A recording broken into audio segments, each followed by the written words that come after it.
बोलिए. वक्फ विधेयकावरून इंडिया आघाडी ही याच्यात गेलेली आहे, सुप्रीम कोर्टात गेलेली आहे. परंतु शिवसेना मात्र त्यांना साथ देताना दिसून येत नाही. मी याच्यावरती काल बोललेलो आहे. वक्फ बोर्डासंदर्भातला विषय आमच्यासाठी संपलेला आहे. वक्फ बोर्डाच्या सुधारणा बिलाचा विषय हा शिवसेनेसाठी संपलेला आहे. त्याच्यावर पुढे इंडिया आघाडी म्हणण्यापेक्षा काही लोक कोर्टात गेलेले आहेत. अभिषेक मनु सिंघवी यांनी सांगितलं, ज्येष्ठ कायदेतज्ञ, त्यांनी राज्यसभेतल्या त्यांच्या भाषणात सांगितलं की हे विधेयक हे घटनाबाह्य आणि संविधानाच्या अनेक कलमांची मोडतोड करून बनवलेलं विधेयक. त्याच्यामुळे सुप्रीम कोर्टामध्ये हे विधेयक टिकणार नाही असं कायदे तज्ज्ञांचं मत आहे. पण शिवसेनेचं याच्यावरती एक स्पष्ट असं भूमिका अशी आहे की आम्ही वक्फ बोर्डाचं जे विधेयक भारतीय जनता पक्षानं आणलं त्याच्या विरोधामध्ये आम्ही मतदान केलं. या विधेयकाला या क्षणी कोणताही धार्मिक आधार नाही. हे विधेयक कोणत्याही पद्धतीनं जर विचार केलात तुम्ही तर समान नागरी कायदा, हिंदुत्व या संदर्भाच्या आसपासही जात नाही. हिंदुत्वाचा संबंधच नाही या विधेयकाचा. या विधेयकाचा संबंध असलाच तर तो इस्टेट आणि प्रॉपर्टीशी आहे. सरकारमधल्या काही लोकांना आणि त्यांच्या उद्योगपतींना, लाडक्या उद्योगपतींना वक्फ बोर्डाच्या 2 लाख कोटीच्या जमिनी आपल्या घशात घालायच्या असल्यामुळे हे विधेयक आणलंय आणि आम्ही त्याला विरोध केला. बस, बाकी काही नाही. उदय सामंतचं म्हणणं की तुम्ही गैरसमज पसरवतात मुस्लिम धर्मामध्ये आणि मुस्लिमांमध्ये. पाहायला गेलं तर तुमची जी मतं आहेत महायुतीला पडणार आहेत. नाही, हे जे उदय सामंत मुस्लिम धर्माची गैरसमजाविषयी जे बोलतात ते मौलवी आहेत का? त्यांना मुस्लिम धर्म एवढा माहिती आहे, एवढं प्रेम आहे. ते मौलवी आहेत का मुल्ला आहेत? कोण आहेत ते? कोणी कोणाविषयी गैरसमज पसरवत नाही. मुस्लिमांच्या संपत्तीचं व्यापारीकरण करण्यासाठी हे विधेयक आलेलं आहे आणि हे त्यांनाही माहिती आहे. त्यातल्या काही जमिनी भविष्यात सामंतांच्या घरात गेला तरी मला आश्चर्य वाटणार नाही. म्हणजे मंत्र्यांच्या, सामंत हे प्रतीक आहे. प्रत्येकाचं लक्ष या वक्फ बोर्डाच्या महत्वाच्या जमिनी आणि संपत्तीवरच आहे आणि म्हणून या सगळ्यांनी त्या बिलाला पाठिंबा दिला. हे तुम्हाला भविष्यामध्ये कळणार.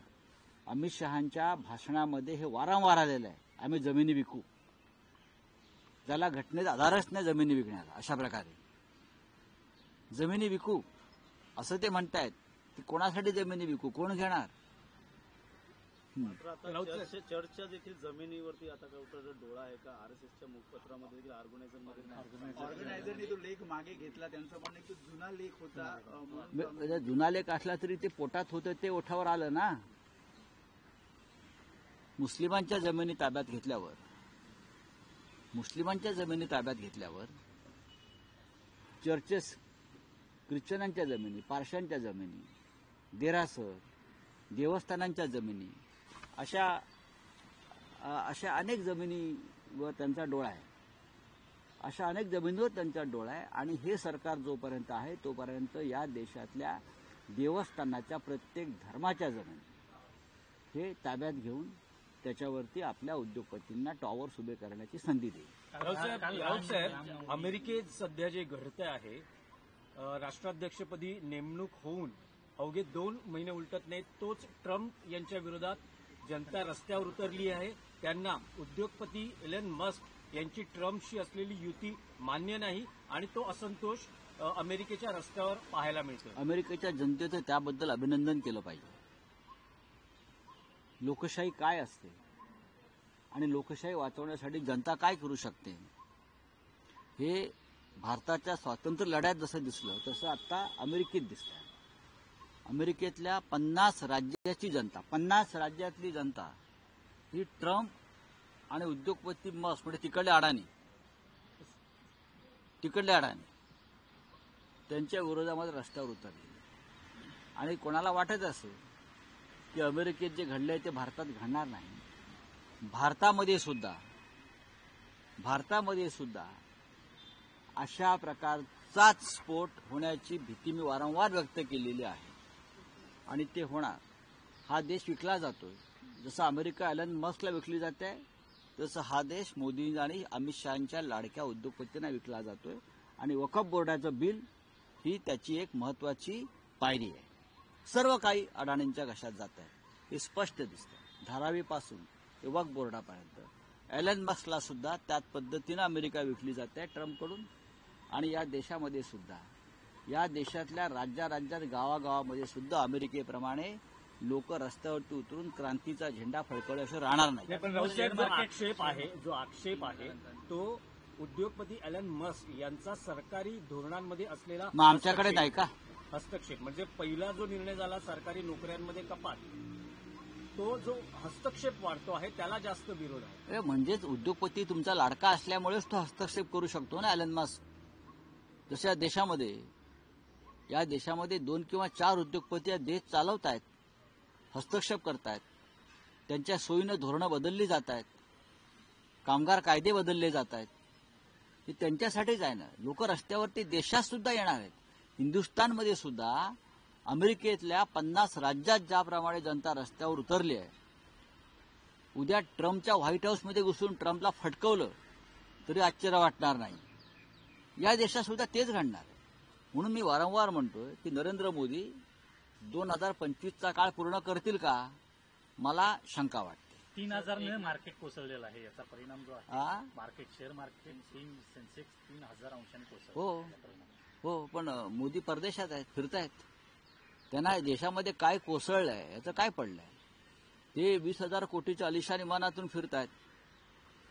परदेशात जाऊन परदेशी पंतप्रधानांना मिठ्या मारतायत आणि त्यांचे अंधभक्त इथे बघा मोदींचं परदेशात काय स्वागत होत आहे. परदेशामध्ये कोणत्याही प्रधानमंत्री गेला तरी असंच स्वागत होतं आमचं. तो देशाच्या प्रधानमंत्र्यांचं स्वागत आहे, मोदीचं नाही. एकनाथ शिंदेच्या काळातील एक जो प्रकल्प होता जो कोयना काल मी त्याच्यावर बोललो. नाही, पण राऊतसाहेब, माणिकराव कोकाटेंनी जे त्यांनी विधान केलं शेतकऱ्यांच्या बाबतीत, त्यांनी दिलगिरी व्यक्त केली आहे. त्याबद्दल काय विरोधकांचं मत आहे की माफी मागायला पाहिजे. सर, टेरिबली मार्केट डाउन हुआ है आज इंडिया का. टेरिबली मार्केट डाउन हो गया है, लेकिन टेरिबली मार्केट डाउन होने का कोई असर मोदी और शाह जी के ऊपर नहीं दिखता है. अमेरिका में जिस प्रकार से लोग सड़क पर उतरे हैं, क्यों, जो एक वहां अलायंस हुआ है president Trump and Elon Musk में एक अलायंस हुआ है और एलन मस्क पूरा देश कंट्रोल कर रहा है. पूरा शेयर बाजार वहाँ का उद्योग, वहाँ की फाइनेंस. हमारे देश में भी यही हो रहा है. शेयर बाजार से लेकर पूरा आर्थिक जो क्षेत्र है वो एक उद्योगपति मोदी जी और अमित शाह 3 लोग कंट्रोल कर रहे हैं. अमेरिका के 50 स्टेट में लाखों लोग सड़क पर उतरे हैं डेमोक्रेसी बचाने के लिए. हमारे देश में भी जल्द ही, मुझे लगता है, मुझे विश्वास है, इस देश को बचाने के लिए, इस देश का डेमोक्रेसी बचाने के लिए, इस देश का फ्रीडम बचाने के लिए हमारे देश में भी इस प्रकार से रिवोल्यूशनरी कदम लोग उठा सकते हैं. सर, इंडियन सेबी ने जो काम नहीं किया वो यूएस में किया हुआ. अदानी का जो 4,000 था 1,500 पे आ गया. सर, नहीं, हमको उनसे सबक लेनी चाहिए. डेमोक्रेसी क्या है. हमारे देश के लोग अभी भी अंधभक्त बने हैं. जब उनकी वो अंधभक्ति की नशा उतर जाएगी तब पता चलेगा हमारे हाथ में, हमारे पॉकेट में कुछ नहीं बचा है, सब कुछ अडाने लेकर चले गए. सर, राहुल गांधी ने ट्वीट किया था कि अभी मुस्लिम के बाद क्रिश्चियन का नंबर है कि उनकी सबका नंबर है. के बाद कल जब उद्धव जी जो ने कहा तो मुस्लिमों भाजपा की कहते हैं कि they are copy. क्या कॉपी क्या है. उद्धव जी copy अगर कर कोई रहे हैं सच का राहुल गांधी को. अगर सच का कोई कॉपी करता है तो उनका स्वागत करना, झूठ का कॉपी नहीं करना चाहिए. जो झूठी बातें हैं उनका कॉपी हम कभी नहीं करेंगे. ये तो सच है. आपने जो वक्फ अमेंडमेंट बिल लाया है वो 2 लाख करोड़ की जो प्रॉपर्टी है वक्फ बोर्ड की, वो मोदी और शाह जी और बीजेपी हड़पाना चाहती है, अपने उद्योगपति को देना चाहती है, आपस में बांट लेना चाहती है. हमने उसके खिलाफ वोट किया है. आज मुसलमानों की प्रॉपर्टी गई है, कल क्रिश्चियन कम्युनिटी की प्रॉपर्टी जाएगी. ये 100% सच है. आरएसएस का मुखपत्र में आया है ना उनका मन में क्या है। फिर पारसी, जैन, बुद्धिस्ट, कल ये लोग बुद्ध गया पर भी दावा बोल डालेंगे। कल ये चैत्य भूमि पर जाएंगे बीजेपी के लोग, और उस समुद्र के बाजू में जो जमीन है पूरी वो लेके जाएंगे चैत्य भूमि में। ये कुछ भी कर सकता है। तो जो कहा है उद्धव जी ने, राहुल गांधी जी ने, वो कहने की जरूरत नहीं है, लोगों को मालूम है। ये पूरे जमीन के भूखे लोग हैं।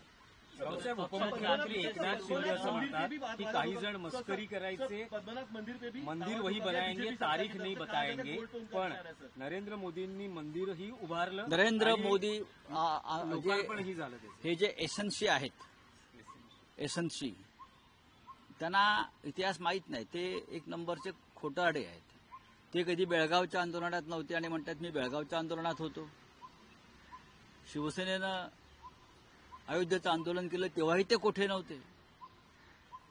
बाबरीच्या प्रकरणामध्ये शिवसेना आघाडीवर होती. मोदी कुठे होते हो? मोदी अमित शहा कुठे होते अयोध्येच्या आंदोलनात? भूमिगत, हे कायम भूमिगत असतात. भूमिगत असतात म्हणजे कुठे ढोकला खात असतात? आम्हाला सांगा, तुम्ही कुठे होतात? माझ्यावर चार्जशीट आहे, तुमच्यावर आहे. मी सीबीआय कोर्टासमोर 10 वेळा जाऊन आलो, तुम्ही गेलात? तारीख नाही बघा, ही घोषणाच आमची आहे शिवसेनेची. मंदिर वही बनाएंगे, तारीख नाही बताएंगे, ही घोषणा शिवसेनेची आहे. त्याला माहित नसेल त्या माणसाला. नाही, पण ते म्हणतात की ही मस्करी केली गेली. ही मस्करी नाही, हे पण आमचा मोदींनी दबाव. मंदिर उभं अहो, केलं. मोदी काहीच उभारू शकत नाही. मोदींनी देश विकण्याचंच काम करू शकतात.